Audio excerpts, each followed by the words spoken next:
Amigos, bienvenidos a 2.5 Gasteiz 30 de marzo del 2016. Arrancamos hoy ya un programa normal. Ya hoy esa hora y media más o menos de programa por delante.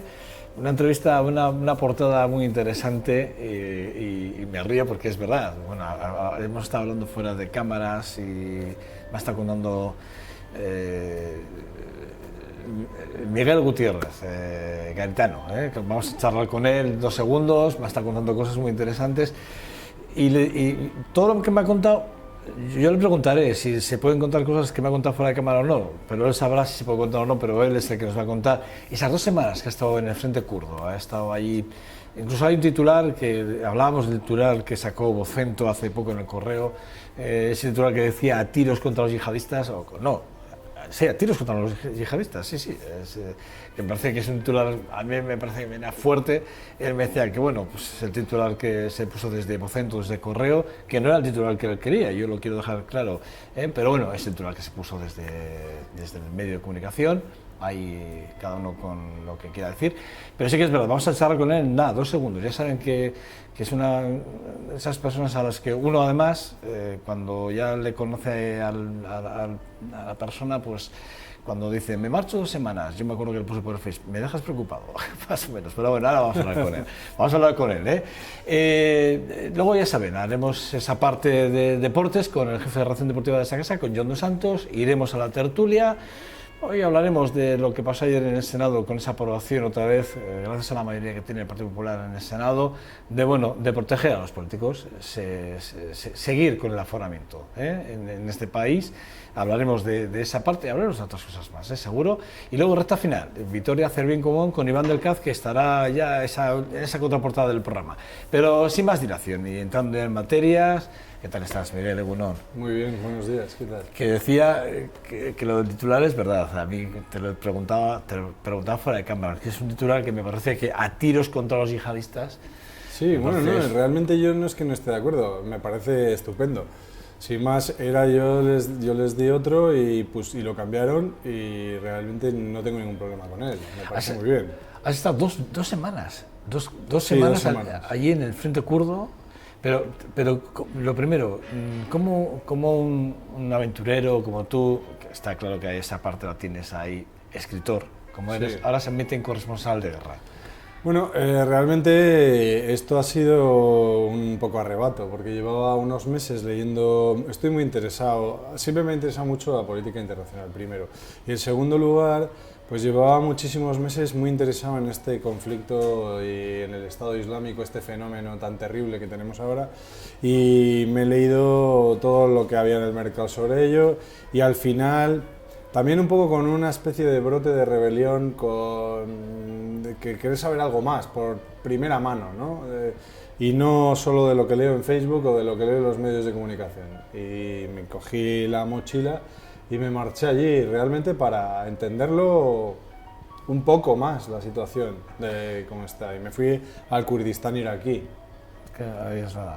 que es uno de los frentes. Está el frente en la zona de Bagdad y Ramadi con el ejército iraquí, el frente de los kurdos, Peshmerga, y luego ya el sirio, claro. O sea, durante estas 2 semanas has hecho un recorrido, ¿no? Has hecho un recorrido que hay un punto en el que sí me has dicho que has visto la miseria realmente de la guerra, has llegado a ver. Sí.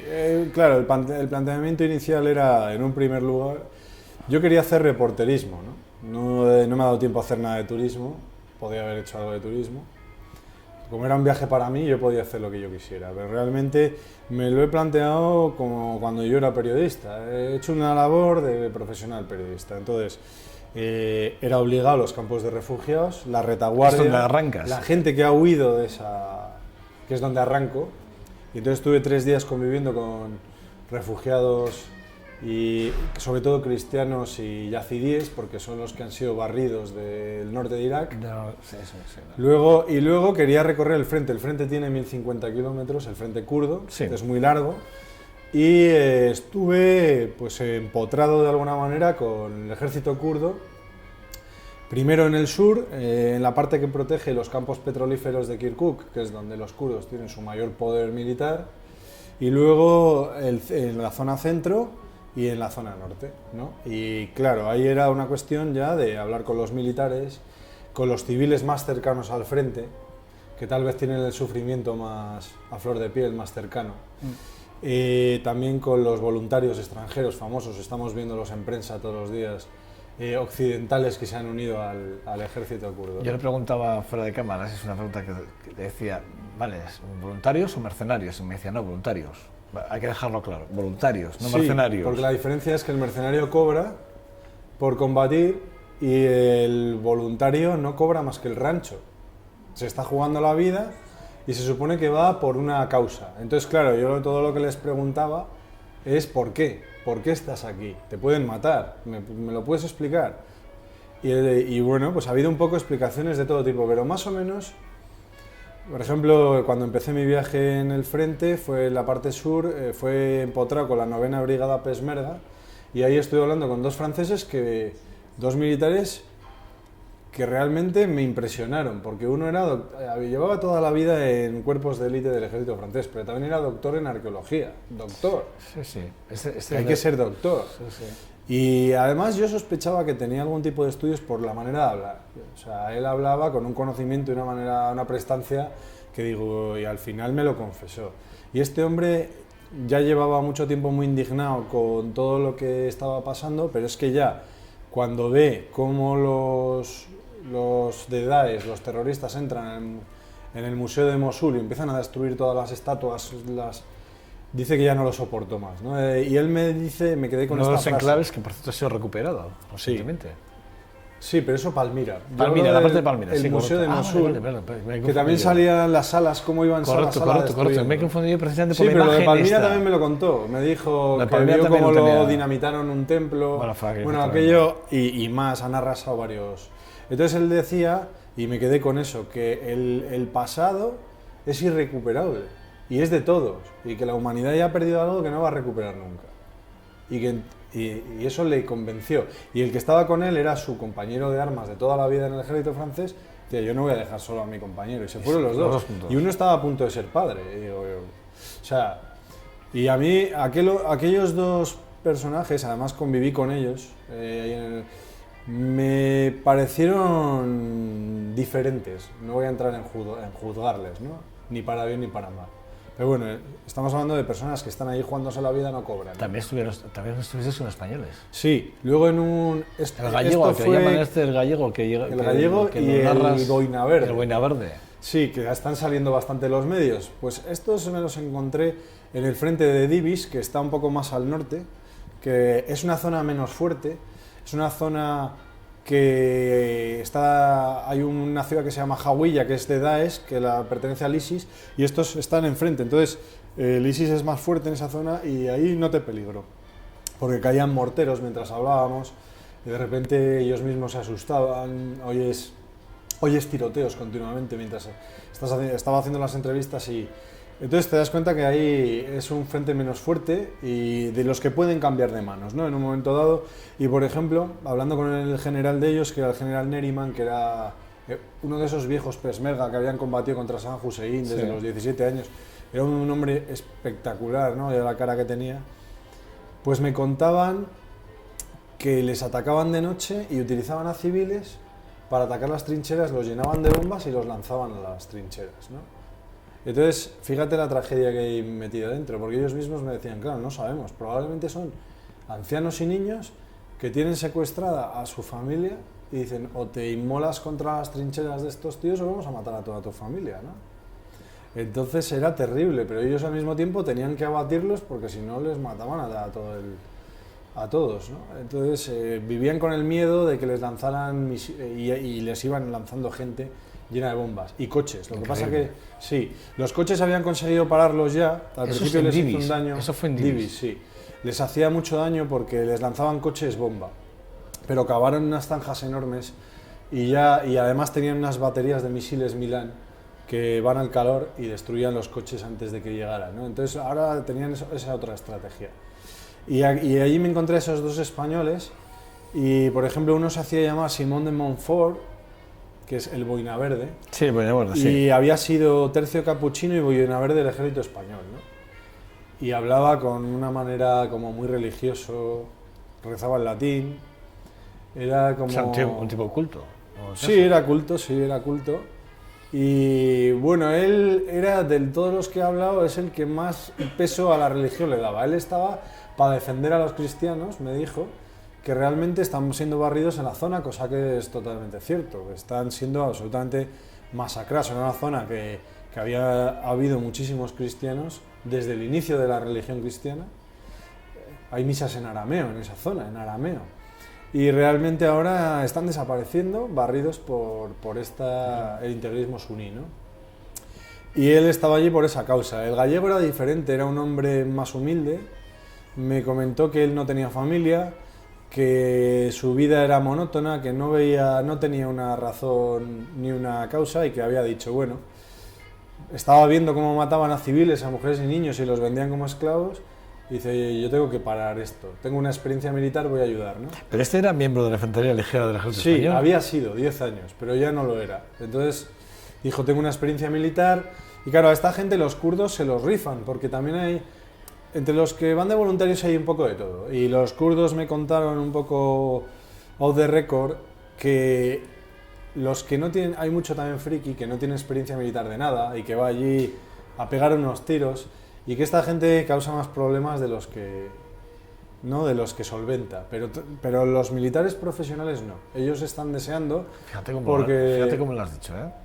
Me he quedado con la frase de que van a pegar allí unos tiros. Sí, claro, quieren combatir tipos de gimnasio. Que van a matar a personas. Sí, en cambio, los exmilitares que me he encontrado, que han sido muchos, en una mayoría no. Ellos lo que van, además no combaten, ellos lo que hacen es forman a los kurdos. Y me comentaban, mira, el ejército iraquí, uno de los problemas que tiene, que está avanzando desde el sur, es que no tiene experiencia militar mucha gente. Entonces están muriendo muchísimos, porque no saben lo que tienen que hacer para prevenir. Y en cambio, en el otro lado, en el lado del Estado Islámico, hay muchos exmilitares del ejército de Saddam Hussein que son profesionales. Entonces tienen unos francotiradores y ponen trampas bomba, saben lo que hacen. Entonces les causan a los otros una cantidad de bajas bestiales, ¿no? Y entonces ellos lo que hacen es formarles para que eviten esa mortandad tan tremenda. Y no van a pegar tiros, van a formar. Van a formar. Bueno, entonces yo les veía gente más seria, gente además que no está cobrando por lo que hace. Estoy hablando grosso modo, hay de todo, también había personas, un poco personajes, ¿no?, allí, pero bueno. Mira, ¿cuál era tu contacto para llegar allí? No tenía ninguno. Fuiste sin más. Solo tenía concertada una entrevista con un general, que era el general de la 9ª Peshmerga. ¿Cómo contactas con él? Desde bueno, aquí desde Gasteiz, ¿cómo lo haces? Aquí lo hago con el gobierno de Kurdistán. Kurdistán es una región, un gobierno autónomo dentro de Irak. Sí, sí. Pues tiene una delegación en Madrid. Entonces a través de ellos conseguí esa entrevista. Pero se llamaba el general Aras, Abdul Qadir, y era un poco una de las personas que está modernizando el ejército kurdo, porque es un militar profesional, muy culto, porque estaba formado en Suecia, hablaba perfecto inglés, y este hombre ha entendido perfectamente que aunque los guerrilleros, sin quitarles ninguna importancia de los viejos guerrilleros kurdos, tienen mucha experiencia, pero es una experiencia en guerra de guerrillas. Y ellos dicen que también necesitan un ejército moderno al estilo occidental, ¿no? Entonces, este hombre lo ha entendido, tiene mucha experiencia porque fue un militar del ejército de Hussein también, de joven. Entonces, él está utilizando mucho a formadores extranjeros. Los franceses estaban con él, utiliza drones para... Claro, los drones están, por ejemplo, están evitando muchísimas bajas de... Antes mandaban grupos de exploración, sí, hombres, personas. Ahora meten y claro, morían claro, porque los francotiradores se hacían emboscadas, les ponían bombas, y ahora utilizan drones y han reducido esa mortandad, por ejemplo, ¿no? Entonces este hombre me concedió una entrevista y además me dio total libertad para andar por su campamento y fue un hombre que me sorprendió. Y luego lo demás lo busqué sobre el terreno y fue difícil porque las zonas del frente están vetadas totalmente para extranjeros, necesitas permisos especiales que a veces se demoran 1 mes, 2 meses y yo los conseguía en 1 día, en 2 días, ¿no? Entonces me tuve que mover mucho. ¿Dinero? Sí, también. Mucho dinero para es caro comprar... porque derechos o no? No tanto. Tuve que gastar dinero en un intérprete, porque claro, yo una entrevista con un kurdo no la puedes sacar sin un intérprete, ¿no? Y entonces yo conseguí un muy buen fixer e intérprete, pero no solo me acompañó a los campos de refugiados y en el último puesto, que fue Sinjar, porque ahí es una ciudad sitiada y si no entras con alguien Sinjar, local no puedes. Que vamos a hablar al final de ello. Sí, que es, nos es queda la parte primero que Tel es- Shuf. Sí, eso es. Que es Sinjar, Sí. sin lugar a dudas, es la que te ha marcado, ¿no? Sí, me ha marcado. Bueno, Telskuf también. Sí. Tal vez los dos últimos sitios sean los que más me han marcado. Porque ¿Por qué? Telskuf, es que en Telskuf hay un personaje que yo recomiendo que veáis en YouTube, que veáis su biografía, que sale en YouTube, está colgado un reportaje que se llama Point and Shoot, apunta y dispara. Y es sobre la vida de este hombre que se llama Matthew Van Dyke. Y yo fui a Telskuf con él. Y este hombre tiene una vida que parece, bueno, Buffalo Bill o Garibaldi o Che Guevara, algo así, ¿no? Porque es un hombre que empezó dando la vuelta al mundo en moto, una especie de aventurero, y lo grababa para hacer reportajes, pero de repente, cuando estalla la guerra civil libia, se une a los rebeldes. A todo su pelotón lo matan y solo sobrevive él, y lo tiene Gaddafi metido 6 meses en una mazmorra con torturas y demás. Y se consigue escapar de esa prisión y se une a los rebeldes hasta el final. Porque cualquiera que está 6 meses metido en una cárcel horrible, tú irías a tu casa rápidamente si eres norteamericano. Es un señor de Baltimore de clase media. Pues continuó. Y luego se unió a los rebeldes sirios que pretendían la democracia. Hasta que eso ya, los rebeldes sirios ahora, aunque siguen existiendo, no tienen casi poder. Y él, además, era íntimo amigo de Foley y Soldov, que son los que decapitan, los dos periodistas que decapitan. Entonces él, cuando ya los mata el Daesh, dice, voy a hacerle la guerra al Daesh allá donde pueda. Y ahora está en Telskuf, que es un pueblo que está a 15 kilómetros de Mosul. Es la mayor avanzada que tienen los kurdos hacia el corazón del Estado Islámico, que es Mosul. Y es un pueblo que está siendo bombardeado por misiles Katyusha todo el rato, y está ahí este vaquero. Le llamo vaquero con todo el respeto, porque me merece todo el respeto este señor. Con 3 ex militares yanquis del ejército con mucha experiencia militar, y están formando a unas milicias cristianas precisamente para recuperar su tierra, porque eso es la llanura de Nínive, está ahí, y esa llanura está tomada por el Estado Islámico, y ahí es donde vivía la mayor parte de los cristianos, ¿no? Y entonces este señor ha creado una organización sin ánimo de lucro que lo que hace es formar, él dice, a todos aquellos pueblos que quieran la democracia y... Ah, mira. Este es Matthew Van Dyke, sí. Este es este señor. Estamos viéndolo ahora mismo, sí. Nuestros compañeros de producción, la verdad es que maravilloso. Este es el reportaje de su vida, sí. Desde niño, ¿no? Que tenía sus inquietudes. Pues entonces él dice que quiere formar a minorías que están siendo masacradas y a pueblos que quieren buscar la democracia. Yo me quedé con eso alucinado. No solo no cobra, sino que gasta cantidades ingentes de dinero que pone de personas de 22 países es legal, es una organización legal en Europa y está allí en un sitio sí que está siendo destruido en primera línea. Después de todo lo que ha pasado, ¿eh? Sí, de todo lo que ha pasado. Es un pueblo fantasma y les ves entrenando entre unas casas derruidas y yo estuve allí con ellos, ¿no? Y él está formando exactamente. Sí, lo mismo, él tampoco combate, ¿no? Aunque dice que no le importaría porque dice que la causa es justa. Y bueno, con su equipo tienen una organización que se llama Sons of Liberty International y los Hijos de la Libertad Internacional, ¿no? Bueno, cuando menos curioso, ¿no? Un personaje bastante de novela. curioso, sinceramente. Sí, de novela. Y bueno, situado donde está situado, además, ¿eh? Y ahí estuvimos, ¿no? Y estuve con ellos y con ellos fui a Telskuf. Y luego el último lugar era Sinjar o Sinjar, que está todavía en 3 partes rodeado y es de la cuna del mundo yazidí, ¿no? Que solo se puede entrar, me contabas, solo hay un acceso. Por una montaña. Todo sí. está completamente rodeado. Totalmente. Por Daesh y solo se puede entrar por un acceso. Está rodeado por Daesh y lo están bombardeando además con gas mostaza, con productos químicos. Y es un territorio que flashea porque la ciudad está abandonada y absolutamente destruida.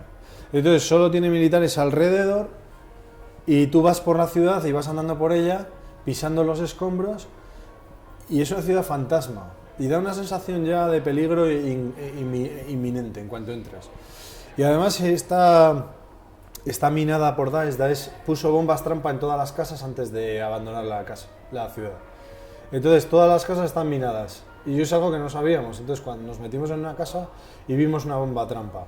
Estaba advertida por un graffiti que habían puesto los kurdos, pero algunas no estaban advertidas.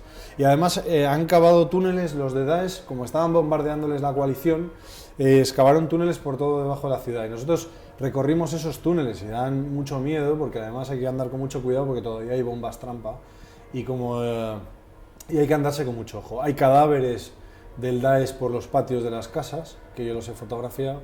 O sea, el combate todavía está ahí, ¿no? Pero luego te topas con la tragedia porque es la tragedia del mundo yazidí. Eso es el corazón del mundo yazidí, que es una secta con elementos de creencias. Ellos tienen su religión, que es una mezcla entre sufismo, zoroastrismo, una mezcla. Y los de Daesh, que son integristas sunís, les consideran adoradores del demonio y los matan a todos. Y a las mujeres jóvenes las esclavizan, a las niñas, ¿no? Y las venden como esclavas, concubinas y demás. Entonces, es horrible porque yo me encontré allí, el hospital es uno de los pocos edificios que queda en pie, pero solo un ala, el resto está destruido. Y en una de esas zonas destruidas, un hombre que trabajaba en el hospital me cogió de la mano, me llevó allí y me dijo, te voy a enseñar una cosa horrible.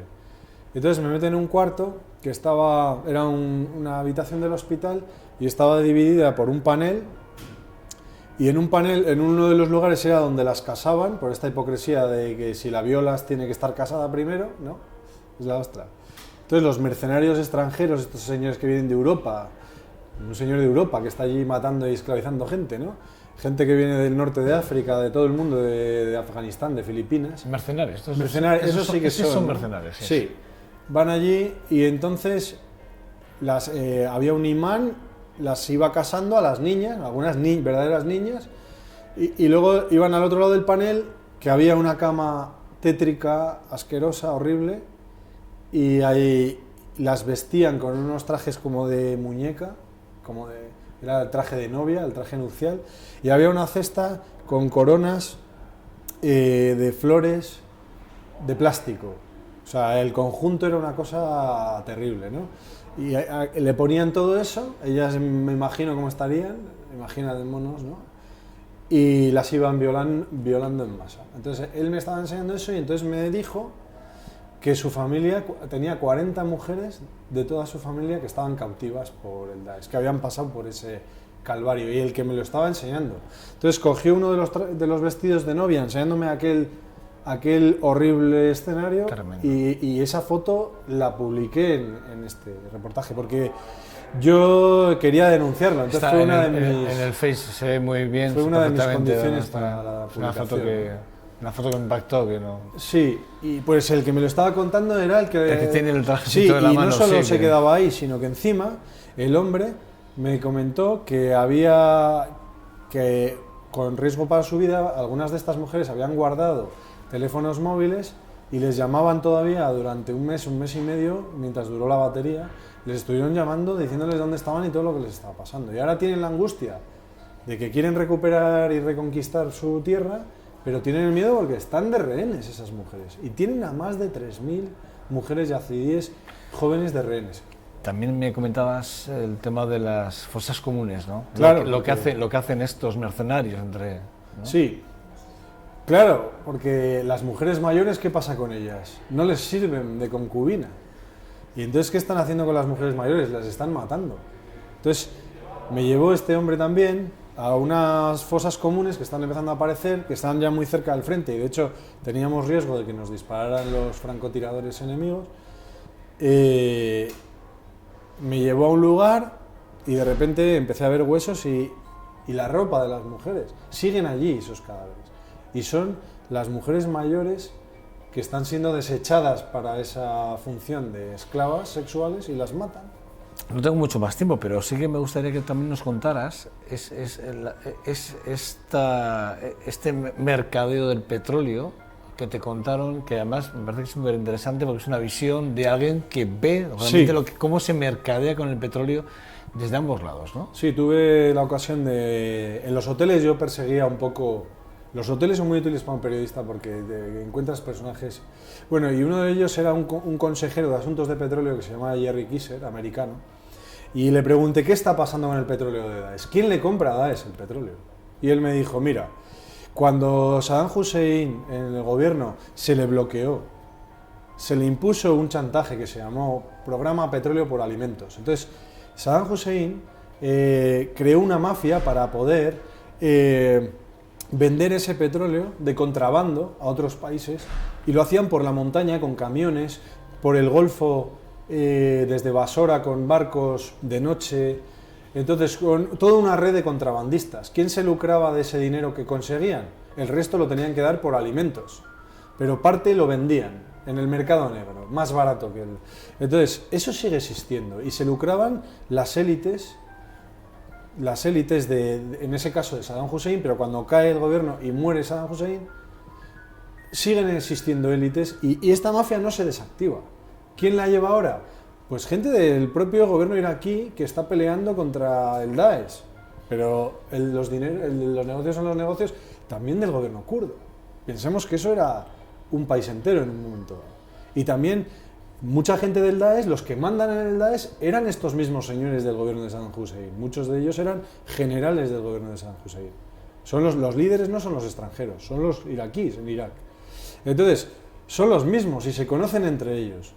Y los negocios van aparte de... ¿Y dónde termina este petróleo? Pues según este señor, y siempre según él, porque yo no lo sé, a través de camiones cruzan la frontera iraní, también la turca, sobre todo la turca, a través de Kurdistán, increíble, también de Siria, y luego con barcos, y luego terminan en Irak, Bagdad y Basora, y luego por barcos desde el puerto de Basora salen de noche, y todo el mundo lo saben todas las potencias. Lo que pasa es que en primer lugar es muy difícil parar eso, y en segundo lugar no lo sé, ¿no? Increíble. Y él me dijo una frase que me quedó, y con eso voy a terminar, que me dijo, tú llevas en el frente 2 semanas y te voy a decir, no te has enterado de nada, no sabes nada, porque en el frente no lo sabes nada. ¿Dónde te enteras de algo?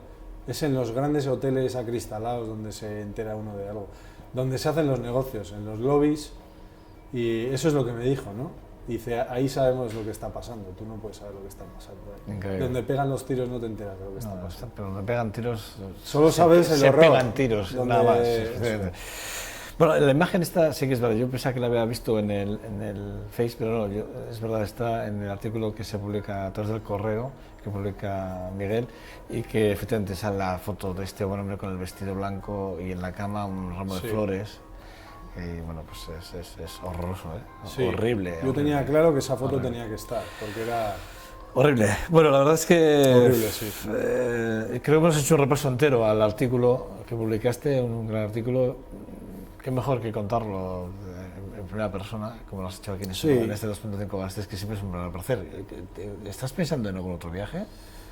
Pues sí, estoy pensando. Lo que pasa es que ahora estoy volcado en un libro que estoy escribiendo sobre mis viajes a Perú. Entonces, me he propuesto a mí mismo... Acabar primero el libro, sí, ¿no? Por salud mental, primero terminar una cosa y luego... Y por salud de todos los que te conocemos un poco también, ¿no? De Toitá también, ¿eh? Eso es. Sí. Que por cierto, le pusiste en el Face orgulloso de ti, Aita, siempre sorprendiendo. Cuando creo que ya has tocado techo, lo rompes...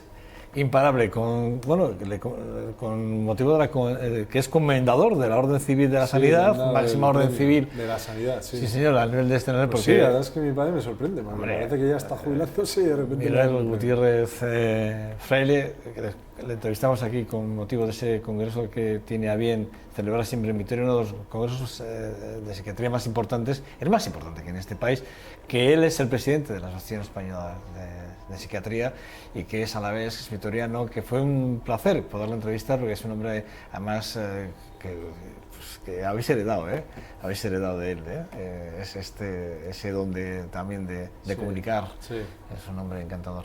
Bueno, desde aquí felicidades por la parte que toca el programa. Que tu casa, que te vamos a seguir siempre, que te tengo amigo del Face, que te sigo mucho por ahí y que siempre que haces algo estoy ahí dando me gustas, que es lo que hay que hacer con la gente que hace cosas tan interesantes como la tuya. Yo Que es un verdadero placer, ¿eh? Lo mismo. Que cuando quieras, que cuando tengas un libro, espero que lo podamos presentar y que lo podamos hacer en esta casa, ¿vale? Claro que sí. Muchas gracias. Miguel, gracias, Vale. Un verdadero placer, ¿eh? Vale, muchas que vaya todo bien. Y Perfecto. bueno, cuando tengas algo en mente, cuéntanoslo, por lo menos para apoyarte. Será un placer. A mí me has dejado con esta historia perplejo, que lo sepas, perplejo. Habíamos leído el artículo, pero bueno, escucharte en primera persona, creo que he estado viendo las caras de mis compañeras también. Sí, además es el primer sitio donde cuento el viaje, la verdad. Ha sido un viaje duro, pero interesante. Has contado cosas que probablemente mucha gente, bueno, las ha tenido que leer, o las ha escuchado, pero bueno. Te veremos seguro de corresponsal de guerra en algún otro sitio, seguro. Te ha gustado, te lo noto en la cara. Bueno, ha sido muy interesante. Gracias.